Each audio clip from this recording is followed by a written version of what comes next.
Kita sering mendengar istilah pembeli adalah raja. Apakah istilah tersebut masih sebetulnya hanya satu yang dibutuhkan oleh nasabah kita, yaitu care. Apa itu care? Yang pertama C, communication skill. Kata orang, jadi agent itu harus pintar ngomong. Nah, sebetulnya bukan seberapa pintar kita berbicara, tapi seberapa pandai kita mendengar. Nah, kita diberikan 2 telinga dan 1 mulut untuk lebih banyak mendengarkan. Nah, ketika bertemu dengan nasabah, seberapa banyak waktu yang bisa kita berikan untuk mendengarkan mereka?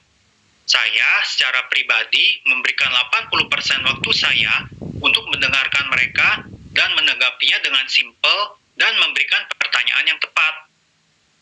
Saya hanya berkata, "Wah, anaknya luar biasa banget loh, Bu. Wah, anaknya udah bisa apa aja, Bu."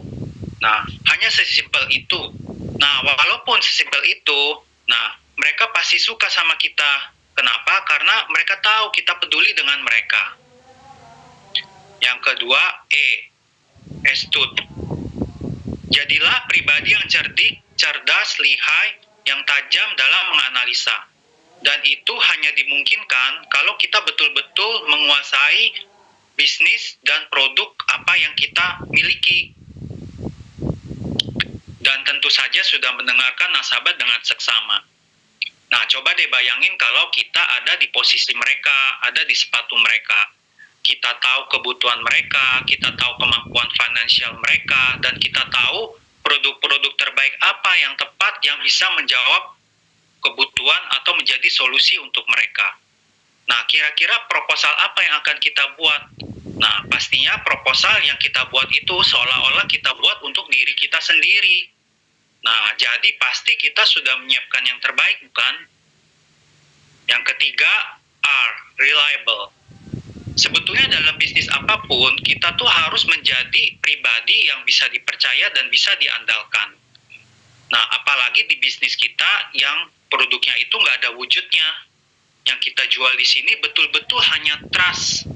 Nah, makanya di sini melayani nasabah dengan sepenuh hati itu wajib.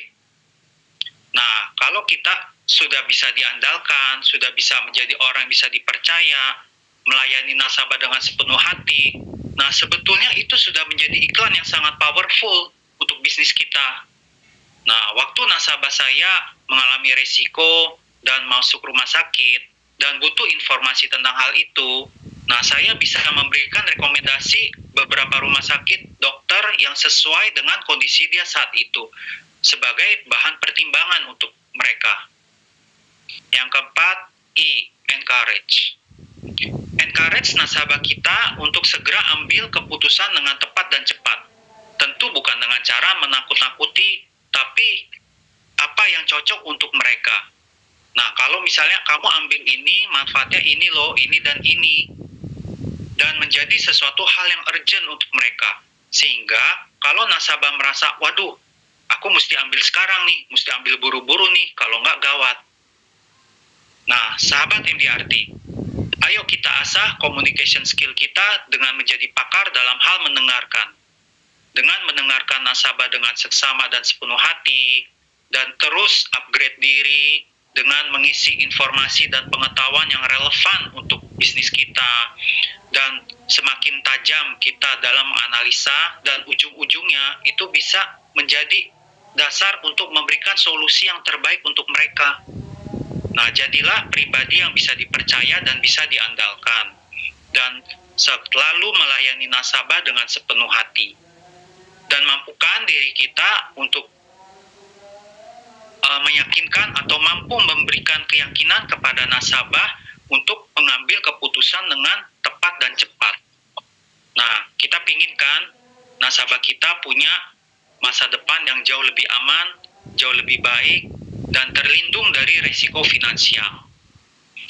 Nah, kalau sudah seperti itu, ya, percayalah teman-teman sahabat MDRT, nasabah pasti akan loyal sama kita.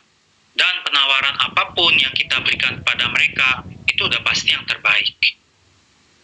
Nobody cares how much you know, until they know how much you care. Salam MDRT.